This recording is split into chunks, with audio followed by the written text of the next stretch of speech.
Tonight on 2020. Children. Strangers in their own bodies. It's kind of like a split personality that hates everybody. Families struggling. She can't stop. And I just want her to be at peace. Thousands of boys and girls growing up with Tourette Syndrome. Having a Tourette Syndrome case, an emotional roller coaster. What is life like for them and their families when there's a stranger inside? And now, John Stossel.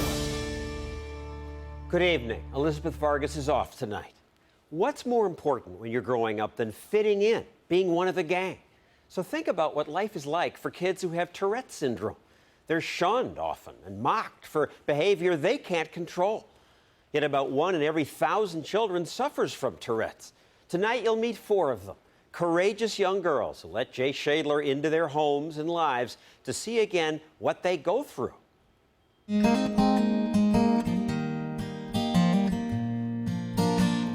Out past the cornfields of upstate New York lies a kids' camp unlike any you have ever seen or heard. The children call this place Camp Tickapalooza, a sly play on a disorder that has made these kids strangers in their own bodies.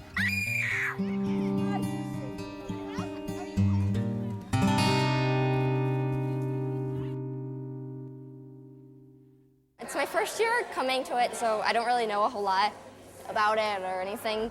Even as they arrive, the summer stillness erupts in an odd symphony. Grunts, squeaks, and screams, accompanied by a grimace and a twitch or two. Even the oddest behaviors seem common here. A squealing child on the floor hardly rates a second glance. That's because all of these children share the symptoms of Tourette Syndrome, a neurobiological disorder that strikes in childhood. As many as 200,000 people in America have the disorder. The range of symptoms, they're called tics, is astonishing. I never knew people could have tics like that, and that's really new to me, and I think that's really cool. I make a loud noise like, I have to like spaz out sometimes. Usually I have a tic where I always do that. It's like a song. Though boys are affected 3 times more often than girls, the impact of the disorder is felt equally by both. 12-year-old Devin Reynoldson is just coming into camp. Is there horseback riding? I don't know, honey. Oh my gosh. Was that a tick? It probably was, and I just didn't expect it. I thought it was a bobcat or something. Devin, who has both motor and vocal tics, has never met another child with Tourette's. Nice to meet you. Nice to meet you too. Sorry. My tics might keep you and the other girls awake all night, but hey, that's life. I don't like eating in the cafeterias at school, so... 14-year-old Nikki Blower's symptoms are more subtle. Watch closely. Her body never stops moving. When I'm with other kids with TS, I kind of realize, like, I do have Tourette's. I mean, I know I do, but I don't stand in the mirror and see how I look, so I really don't know how I look to other people. So when they do something, it makes me think of how people view me. Fuzzy, fuzzy, fuzzy, fuzzy, fuzzy, fuzzy, fuzzy, fuzzy, baby. Amanda Fretwell traveled here all the way from Alabama, accompanied by her menagerie of vocal tics. I'll hiss at people. I'll roar at people. I'll sound like a bear. Sometimes she swears at people in a strange baby voice. A kind of alter ego she has no control over. She's named Angie. And it's kind of like a split personality that hates everybody. Faggot! I'm sorry. I don't even know what I say, and like I'm having an argument with myself, back and forth, back and forth. I hate you. No. Yes, I do. No. Yes, I do. No. Yes, I do. Normally, Amanda struggles to suppress her tics, but here, surrounded by others who share her disorder, she feels liberated. Oh, I haven't ticked this much in a long time. Like, 'cause I can tick and not have to worry about being self-conscious about it. You are in the green. Like a string of firecrackers, Amanda's screams touch off a chain reaction of tics in the other children. especially Devin, who's now barking uncontrollably. That was loud.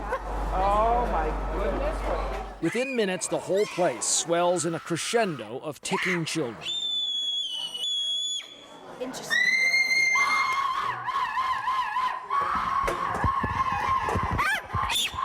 Suddenly, this little boy, Tyler, has had enough. Dad needs to stop.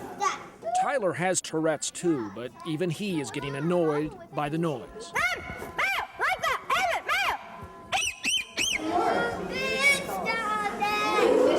can't. Tyler's intolerance doesn't sit very well with the other children.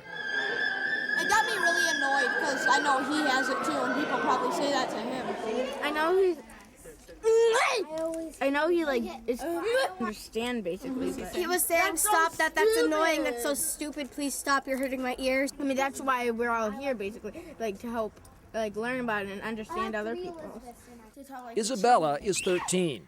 She too has a severe form of Tourette's, causing her to inflict punishing blows on her own body. But she meets the pain with resignation.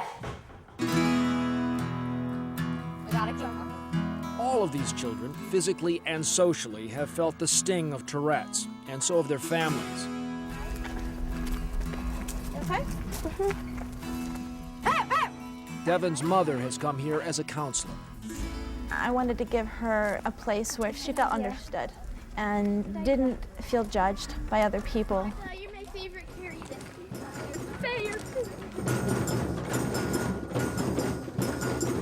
Tonight's music program features a successful musician with Tourette's. No matter how severe your Tourette syndrome is, you can all achieve what you want to achieve, guys. Just keep that in mind. But as the first day wears on, it's clear success will be measured in small ways. Even the music has triggered a new round of tics in some of the kids, including Devin. Eventually, mother and child collapse in exhaustion. I just kept thinking, that's my baby, you know, and I thought about bringing her home from the hospital and holding her, and that, looking back at that baby and the piece that was on her face as a child, as a little one, and like I just wanted that for her again. This day is drawing to a close. But what about every other day for a child, a family living with Tourette's? Are these symptoms out of their control? Judge for yourself when we return.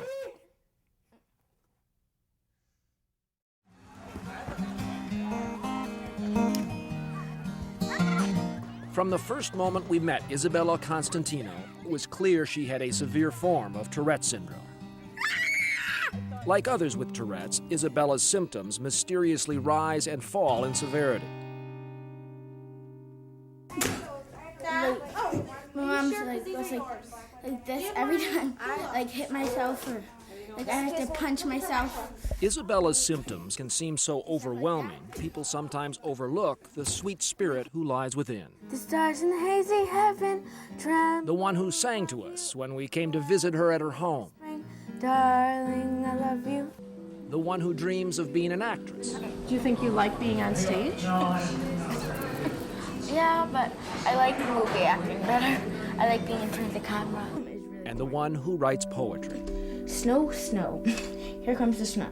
Comes the snow with its cold, cold blow. What would an ordinary day in the life of this extraordinary little girl be like? Well, each morning begins with a bone-rattling jolt. How are you? Morning. Since 4th grade, I've had this horrible jerking. This is the worst it's ever been, but I'm sort of handling it. Her seizure-like tics are complicated by obsessive-compulsive disorder, a shadow companion of Tourette's, occurring in as many as 50% of patients. In her case, when something touches her, she has to touch it back. If it touches me, I have to touch it. Between her tics and compulsions, even simple tasks turn into time-consuming ordeals. Her mother often gets her up an hour early just to start her morning routine. Dressing, makeup, and her own private rituals. She hops erratically to avoid cracks only she can see. 2 hops in front of the crack, 1 extra jump to get her over the invisible barrier. My mom says I'm not allowed to be in there when I jump, because I'm going to break the ceiling open. Just a few weeks later, the ceiling collapsed, captured on videotape by Isabella's mom, Mary. Which fixing Isabella was easy as fixing the ceiling. In this household, even a simple breakfast is a staggering undertaking.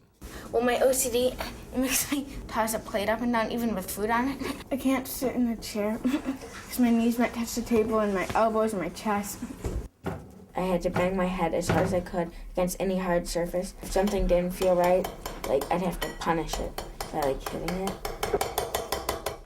In their attempt to control her symptoms, Isabella's parents have tried everything from nicotine patches to homeopathic remedies. She also takes a battery of drugs, and all of this to little avail. I talked to Isabella and her sister Christina about the difficulties of living with Tourette's. What would you say kind of brings them on? Anything in particular? Noises. Noises? And things that touch me. You mean if I touched you, that can do it? Don't touch me, though. Talking, I learn, also triggers her tics. You having trouble right now? Oh.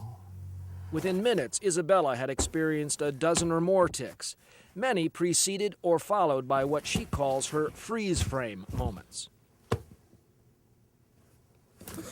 I'm good. Keep in mind that this sort of daily struggle has been going on for 4 years. That's when she was first diagnosed. Dr. Jonathan Mink is a leading expert on Tourette's. Is something going on in the brain itself, in the biology of the brain, as a child is 7, 8, or 9, that would in fact potentially trigger Tourette's? There must be. One of the mysteries of Tourette syndrome is why, if this is a genetic disorder, why do the symptoms start on average between age 5 and 7? Why do they get worse for a while? And then why on average do they get better? That's a lot of whys without any good answers. Touch your nose, finger, nose, finger. On the morning of one of our visits with Isabella, we accompanied her back to Dr. Mink's office for her examination. She has some of the worst tics I've ever seen. Fortunately, most people with Tourette syndrome don't have tics that cause themselves injury, but she does. There's one thing that I could give kids who have tics would be resilience. And what that means? The ability to say, yeah, my tics are tough, but I'm not going to let them stop me. I have that. You do have that. I could tell that. Sometimes it seems Isabella's resilience and her parents' patience are the only things keeping this family from being torn apart by Tourette's. You want to flip that little tiny one? I can do that. On this morning, Isabella refuses to reach into a drawer for a spoon. She knows it will trigger her OCD, but her mother, Mary, insists that she try. Isabella, you have to try to do it yourself. You have to try to touch things and do it yourself. I tried before and then You're going to be hungry. Do it, please. But watch what happens when Isabella reluctantly grabs the spoon. You can do this. The instant she touches it, her compulsion to touch back is unleashed. I push her to be independent and to try to get past some of this. She punishes the spoon. I feel like I've got to make sure that she comes out of this an independent kid. Then the drawer. Her mother tries to help, but the tics keep coming.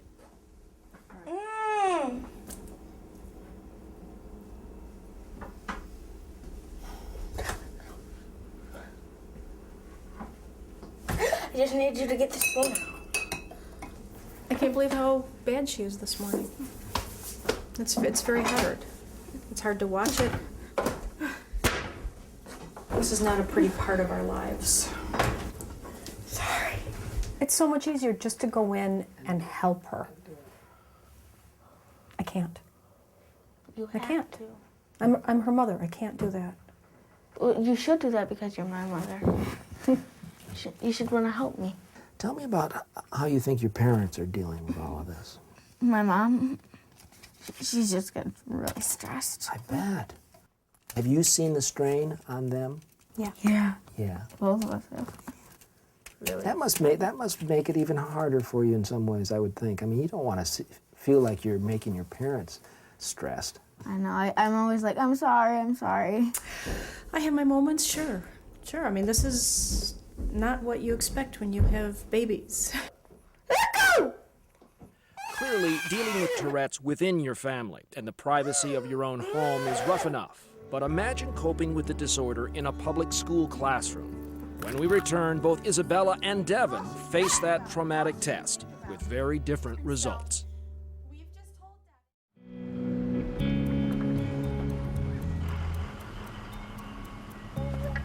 In the darkness before daybreak, Isabella heads to school. It's a well-worn path with some daily hurdles. A lot of people treat me differently when they talk to me, like, if they don't know me, like, okay, that freak is over there, she's like twitching away a storm. What's she doing?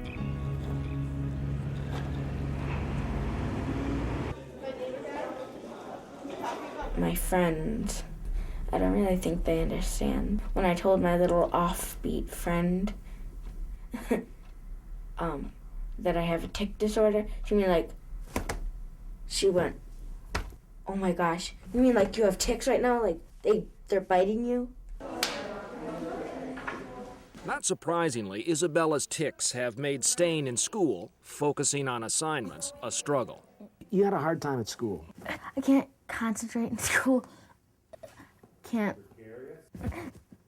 like ticking all day. It's exhausting to watch. I can't imagine what it's like to live through those moments. I don't even like thinking about what I'm thinking because it just like makes it longer. Today, her parents are meeting with a school counselor and representatives from the Tourette Syndrome Association. Together, they will decide if Isabella should stay in her public classroom or be homeschooled. We'll find out the answer in a moment, but first, we turn to another child. My name is Devin Reynoldsson, who's about to face the challenge of public school while enduring the torment of Tourette's. When did it start? About half an hour ago. In her video diary, 12-year-old Devin Reynoldsson repeatedly strikes herself. For her, it's a disturbing new symptom. Can't stop, Mom! Calm down. My arms are all bruised. Devin's mother, Maura, feels helpless to stop it. It was horrible. She was punching herself and she was asking me to make it stop, to make it go away, and I couldn't. Here, honey. Okay. Listen to my prayers, O Lord, and hear my cry for help. The Reynoldsons are a religious family. Tourette's has tested, but not broken their faith. I used to be angry, God, why did you do that? Why did you give my child Tourette? I don't understand, And then now I think about it and I know that she's been given so many precious gifts that maybe, just maybe, the Tourette is here to help her help others. For the past 3 years, Maura has homeschooled Devin and her 3 sisters who do not have Tourette's. But now Devin's going to try to return to public school, and public school is getting ready for Devin. When you're dealing with kids with these disorders, try to see, as I said earlier, the child and not the symptoms. If all you see is the tic, then you're not ever going to get to know some phenomenal kids. In the days before her first class, Devin is apprehensive, seeking out the safety of her own private refuge. This is where I sit when I'm feeling sad or I'm having a bad day. I might be sad about people picking on me about my Tourette's or being frustrated because I can't concentrate because of it. So we just come down here, cool off a bit, and just listen to the water. Of course, moments like these only make these more unsettling. The tics ruin everything. There's the moments as a mom that I break down and I'm sad for the things that she has to deal with that, we can't see and we can't feel. When I lay in bed next to her last night and I could hear her hips popping and I know she's in pain and she's frustrated because she's doing it to herself. And she can't stop. Devin's contortions remind us again of Isabella, whose tics are equally dramatic. And as she walks toward the meeting that will decide whether she should stay in public school, they only get worse. It's like sometimes it gets better when I'm in school because I'm like nervous about like not being looked at as like a freak, sort of. Shortly after this conference, school officials and Isabella's parents agree that her symptoms are so intense she should at least temporarily be homeschooled or tutored. I'm feeling a little overwhelmed by how she's going to get through all of this work without the benefit of the instruction at school. My husband said, be positive. I'm the one that's feeling a little overwhelmed because I think I'm going to be the one directing it. You know, that's my concern. Meanwhile, back at the Reynoldsons, Devon's first day of school is tomorrow. Her sisters will be making the transition with her, so Mom's busy trying to settle everyone's nerves. If you're worried at all you need to do is talk to Mommy about it. Okay? She helps each girl pick out an outfit for the big day. Nothing pink, nothing too girly. Em, do you think you could slip your feet into these? I don't want them to be pinchy.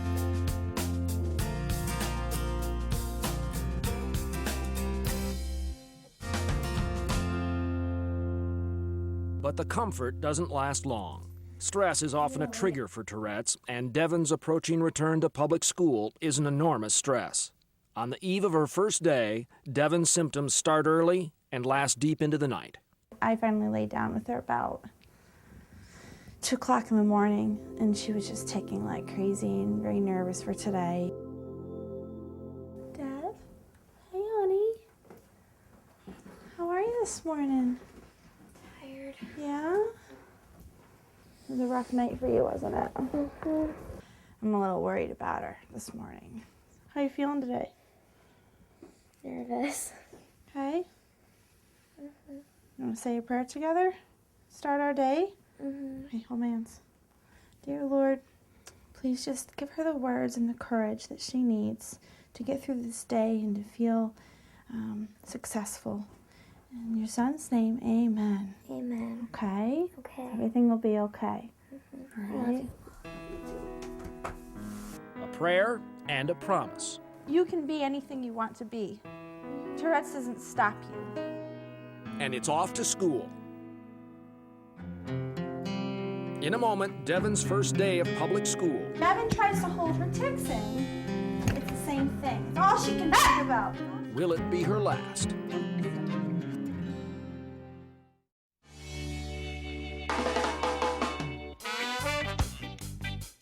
It's an upbeat rhythm at the Reynoldsons this morning. Dad's playing chef, Mom's juggling roles as stylist and cheerleader. It's a family affair. As for Devon, she's begun touching, rattling, and polishing the doorknobs. This odd ritual is one of those compulsions common to many Tourette's patients and triggered by this morning's stress. I want to be homeschooled until college. It was a fun 3 years. We had such a great time, and now we're ready for our next adventure. I'm not ready. We'll be okay. Push me back. Ready or not, Devon's going to school, escorted by her mom and dad. All right. You have an absolutely fabulous day. I love you so much. During these very first hours, she's agreed to give a brief presentation on Tourette's to her classmates. I'll grimace and roll my eyes. Don't think I'm being rude. It's just one of my tics, and I really can't help it. Unexpectedly, it also becomes a memorable show and tell. When somebody has a tic, and they can't really hold them, they can hold them in a little bit like if you kind of hold in a sneeze, or if you have an itch on the bottom of your foot, you can kind of wait a little bit, but you're thinking the whole time, oh my goodness, I've got to scratch my foot. Well, if Devon tries to hold her tics in, it's the same thing. It's all she can think about. I've heard of it, but I've never seen something with it before. You don't know if people are talking behind your back or laughing at you. Exactly. It's hard to make friends when people are already making fun of you. At recess, Devon seems to make a few new friends. What's your favorite animal? A dog. So what grade are you guys in? 6th. But by the end of the day, her mood darkens. How'd it go? horrible. I hate it here. Do I have to go back? Sweetie, yes, you do. Okay. Why? Can't Grandma homeschool me? No. But I hate it here. Okay. It's the worst place ever. Oh, boy. Things only get worse back at home. Do you think that it would be easier if you let your tics out, honey? But then I disturb the other kids. If you're feeling stressed out, there's no reason for you to hold in your tics. I don't want you to hold in your tics because then you get frustrated like this. There's no need. I still don't want to go back. I know you don't. You have a habit of making assumptions about people because you're worried that they're not going to like you. You're not giving them the benefit of the doubt. You don't want to be judged, so don't judge them. Good advice, but Devon's not taking it. By the time Dad calls in, Devon's tantrum is in full bloom. Daddy, I hate it there. And when she hangs up on her dad, Maura reaches the end of her patience. Did you hang up on your father? Yes or no? If you can come home, that would be good. I know not now, but don't stay late. Leaving Devon to play out her tantrum, Maura heads to pick up one of her other daughters at soccer practice and to psychologically regroup. I hate to say it, but this is typical of Devon. Emotionally, she's all over the place. I don't know if it's, a symptom of the Tourette. I don't know if it's just an 11-year-old attitude. That's a common question. Is it Tourette's or is it bad behavior? Dr. Jonathan Mink believes Tourette's symptoms can be unintentionally reinforced if a child's behavior is continually allowed to dominate center stage. I can't believe you did that to me! We do have pretty good reason to think that attention can play a role. And part of the therapeutic approach to that type of behavior is to reduce the attention that the child is getting from it. Ignore it. If that seems like a rather low-tech prescription, it is. Tourette's, in all its shades and colors, remains largely a mystery, most of all to the children themselves. I wish I could just, sit still and just do whatever, but I can't.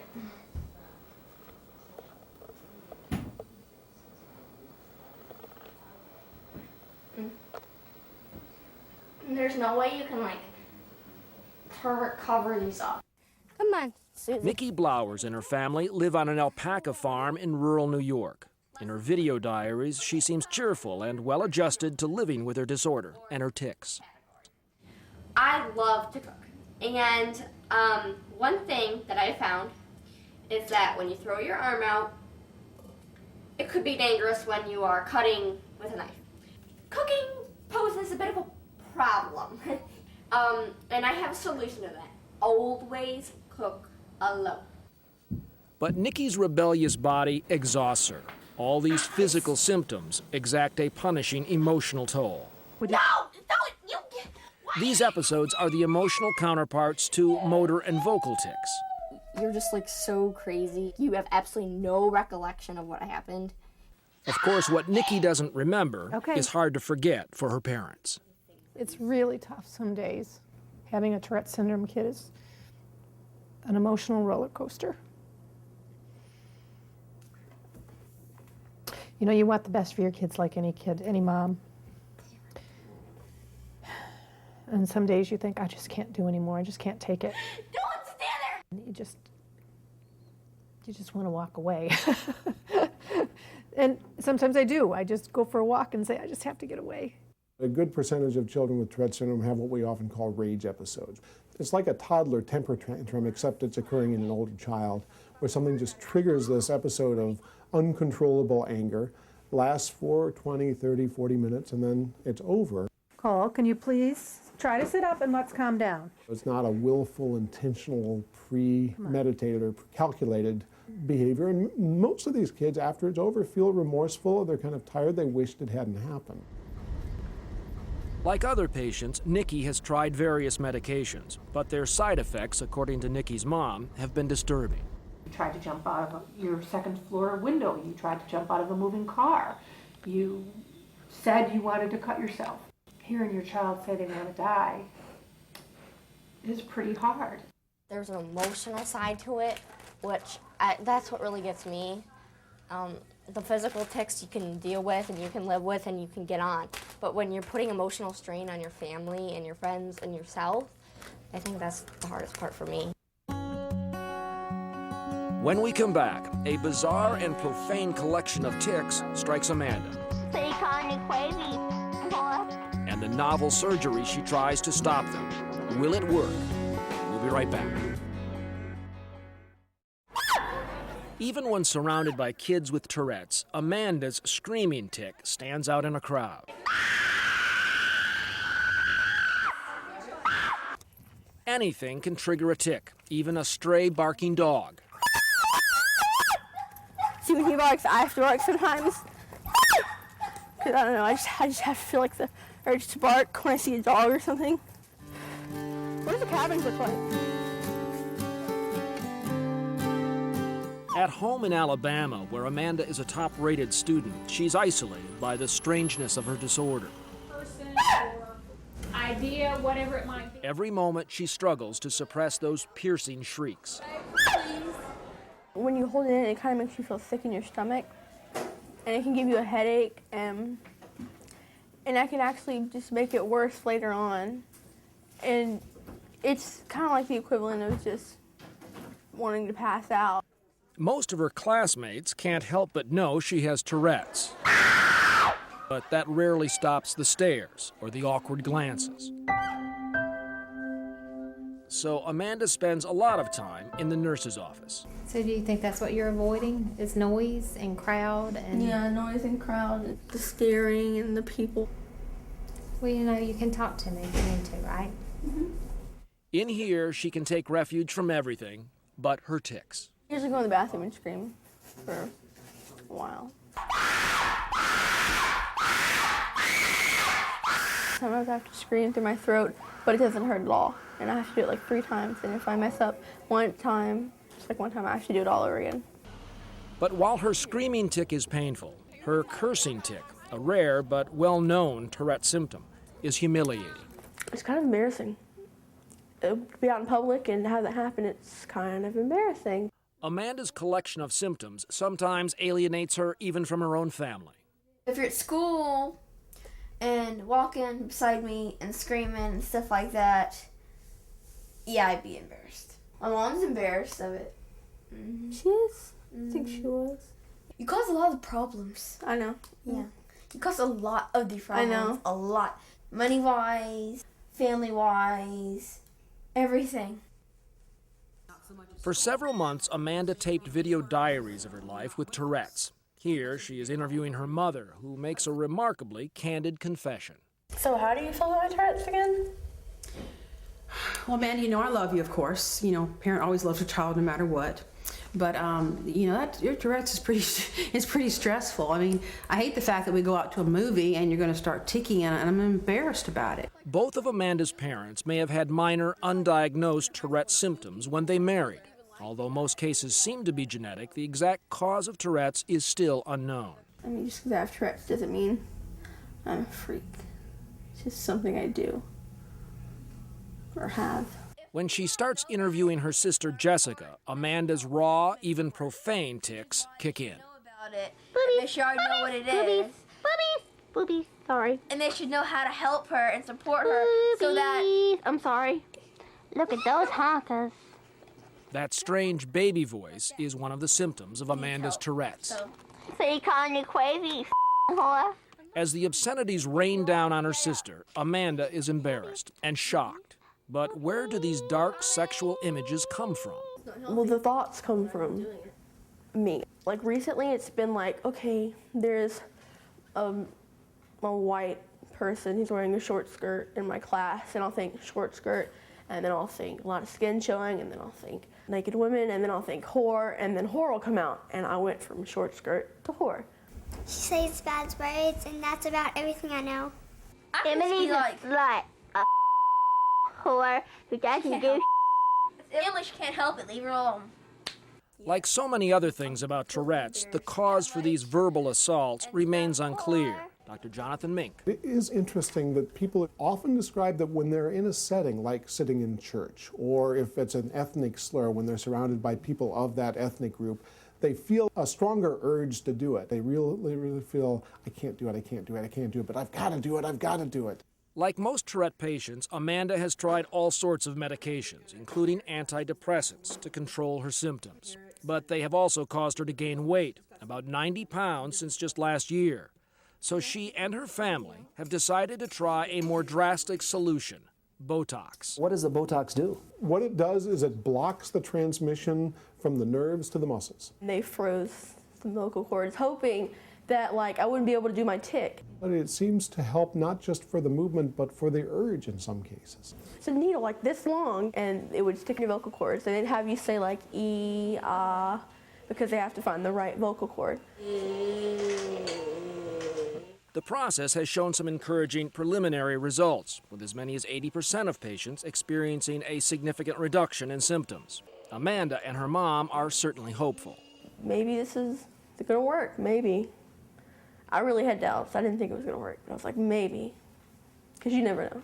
I thought, this is great. I felt so relieved. I thought we can get her back in school, and I won't be worrying at work about it. But after 6 separate treatments, Amanda's tics came roaring back. And a week later, she was screaming just as loud as ever. My parents, most of all my mother, was very disappointed. She was just freaking out. Despite this setback, Amanda continues coping as best she can. I have problems, but I'm a happy person. When we return, it's back to camp and full speed ahead. And so we go back through the cornfields and into Camp Tickapalooza one last time, remembering the 4 brave girls who began this project a year ago: Devin, Amanda, Nikki, and Isabella. I'm Amanda. With the help of their video diaries, they have lifted the veil on living with Tourette's. And the closer you look, the more you see, until you see right past the symptoms to their souls. I like being in front of the camera. Same thing. It's all she can think about. It's all she can think about. I hate it here. Do I have to go back?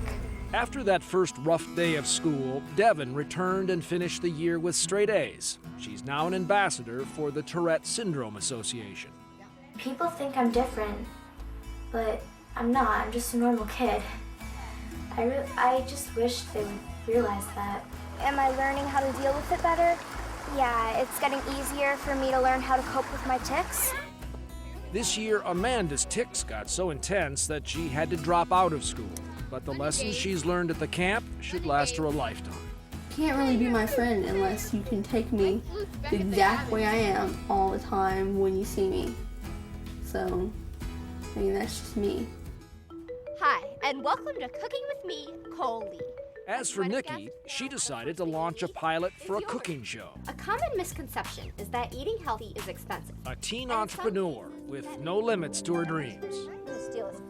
If you set your mind to it, and if you concentrate, you can do anything you want.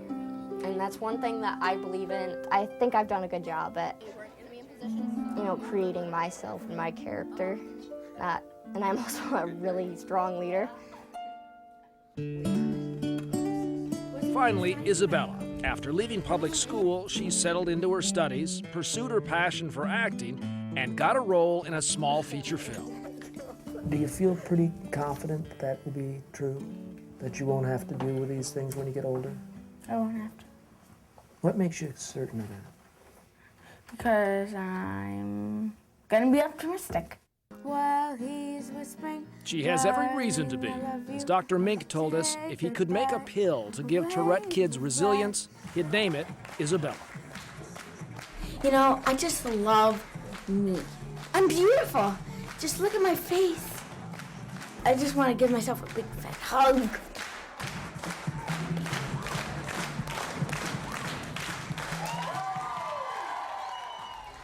Good for her and for all of them. And that's 2020 for tonight. Thanks for watching.